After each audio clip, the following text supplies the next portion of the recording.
কাছে নিয়ে আসবে। হ্যালো বন্ধুরা, এই দেখো খানিকটা গ্রেট করেছি, দেখতেই পাচ্ছ।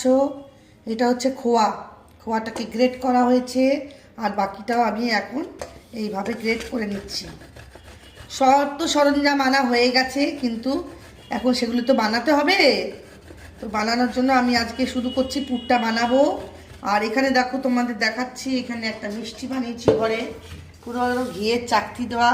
দেখো কি সুন্দর, শক্ত শক্ত, অথচ দারুণ টেস্টি। এইটা কিন্তু অ্যাকচুয়ালি বেসনের, জানো তো, এটা ঘি কা পাত্থর। এই দেখো ঘি আছে ভেতরে, শুদ্ধ হাতে দেখছো ঘি হয়ে যাচ্ছে।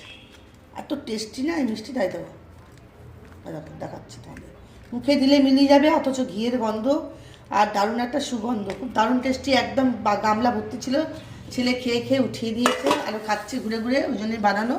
আর এখন আমি যেটা করছি সেটা করছি, এটা গ্রেট করব, করে তারপরেতে কড়াতে যখন আমি নারকেলগুলো নিয়ে পাক করব, তখন তোমাদের সাথে আরেকবার আমি আসবো। চলো টাটা।